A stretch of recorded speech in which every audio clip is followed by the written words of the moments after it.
Assalamualaikum warahmatullahi wabarakatuh. Apa kabar semuanya teman-teman? Semoga kalian dalam keadaan sehat ya. Perkenalkan, nama saya Wahidatul Jannah. Saya dari Prodi Pendidikan Guru Madrasah Ibtidaiyah, Universitas Islam Negeri Sultan Taha Saifuddin Jambi. Di sini saya sedang menyelesaikan tugas dari mata kuliah pembelajaran tematik. Di sini saya juga akan menjelaskan apa saja model-model pembelajaran tematik. Baiklah, kita langsung saja ke materinya. Pembelajaran tematik merupakan sebuah model pembelajaran yang dikemas dalam bentuk tema yang melibatkan beberapa mata pelajaran yang disajikan dalam satu sistem terpadu. Model pembelajaran tematik adalah model pembelajaran terpadu yang menggunakan pendekatan tematik yang melibatkan beberapa mata pelajaran untuk memberikan pengalaman bermakna kepada siswa. Dikatakan bermakna karena dalam pembelajaran tematik ini, siswa akan memahami konsep-konsep yang mereka pelajari melalui pengalaman langsung dan menghubungkannya dengan konsep lain yang telah dipahaminya. Dalam tematik terpadu, hanya ada 3 model yang dikembangkan atau dikenalkan di dalam sekolah maupun lembaga pendidikan tenaga keguruan di Indonesia.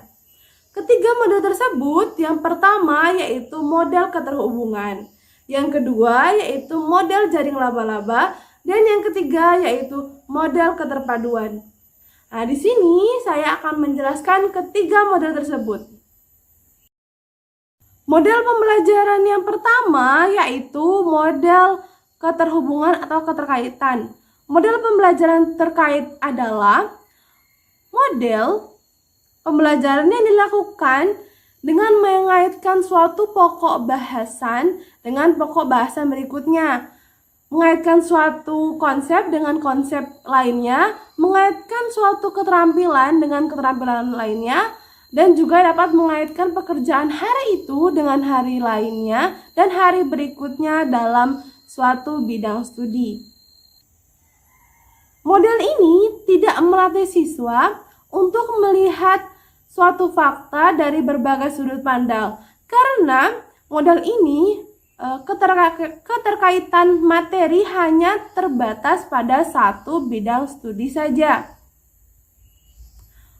Model keterhubungan ini memiliki beberapa kelebihan dan kekurangannya, yaitu yang pertama kelebihannya yaitu siswa dapat mengembangkan konsep-konsep kunci secara terus-menerus sehingga terjadilah proses internalisasi.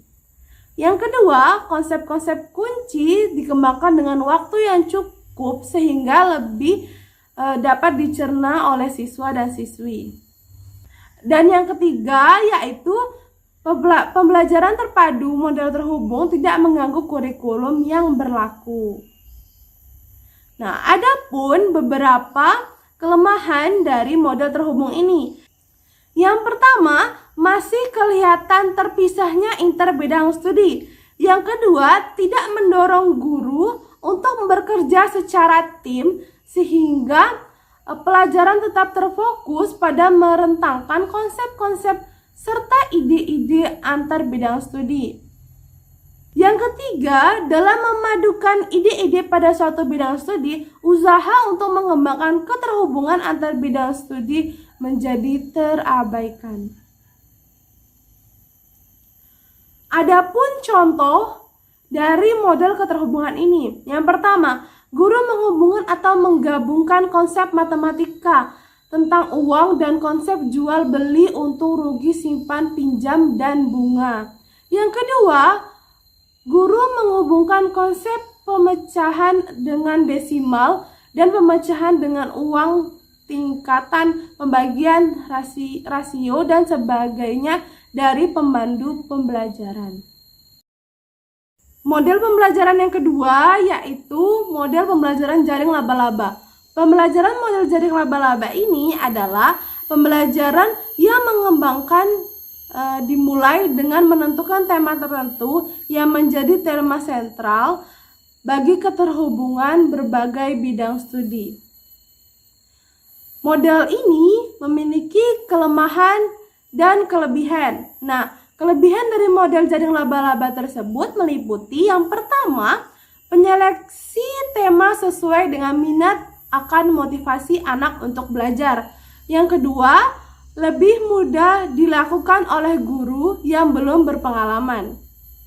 Yang ketiga, yaitu memudahkan perencanaan. Yang keempat, pendekatan tematik dapat memotivasi siswa. Dan yang kelima, memberikan kemudahan bagi anak didik dalam melihat kegiatan-kegiatan atau ide-ide berbeda yang terkait. Nah, selain kelebihan yang dimiliki, model jaring laba-laba juga memiliki beberapa kekurangan. Yang pertama yaitu sulit dalam menyeleksi tema. Yang kedua yaitu cenderung untuk merumuskan tema yang dangkal. Dan yang ketiga yaitu dalam pembelajaran guru lebih memutuskan perhatian pada kegiatan daripada pengembangan konsep. Contohnya yaitu anak didik dan guru menentukan tema. Misalnya binatang, ketika guru mengajarkan tema binatang itu kepada sub-sub tema, misalnya binatang air, binatang darat, binatang terbang, binatang melata, binatang mamalia, dan yang lain-lain. Model yang ketiga yaitu model pembelajaran terpadu. Model ini adalah model pengembangan kurikulum yang menggunakan pendekatan lintas bidang studi, ilmu utama dengan mencari keterampilan, konsep, sikap, dan tumpang tindih. Model ini berusaha memberikan gambaran yang utuh pada anak tentang tujuan melakukan kegiatan-kegiatan yang terdapat dalam bidang-bidang pengembangan.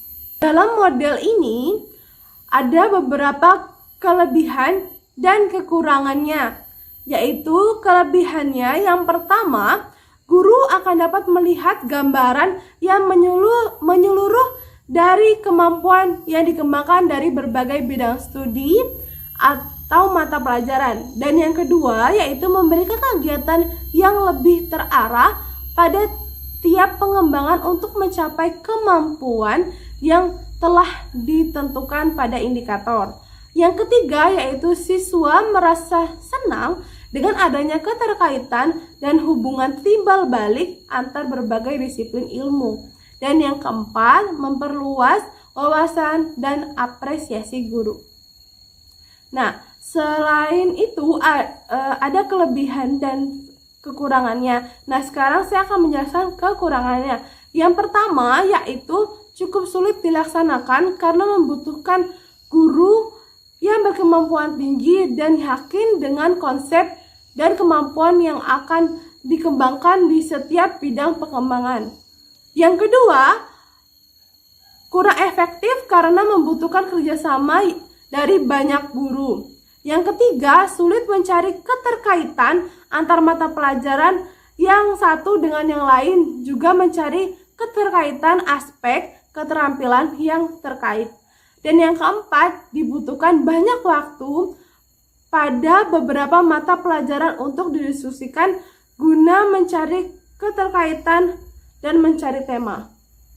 Nah, contoh penerapan pembelajaran terpadu ini adalah pada awalnya guru menyeleksi konsep-konsep keterampilan dan nilai sikap yang diajarkan dalam satu semester dari beberapa mata pelajaran, misalnya matematika, IPS, IPA, dan bahasa. Selanjutnya dipilih beberapa konsep keterampilan dan nilai sikap yang memiliki keterhubungan yang erat dan tumpang tindih di antara beberapa mata pelajaran. Baiklah, itu saja yang materi atau penjelasan yang dapat saya sampaikan. Lebih kurangnya saya mohon maaf. Saya akhiri, wabillahi taufiq wal hidayah. Wassalamualaikum warahmatullahi wabarakatuh.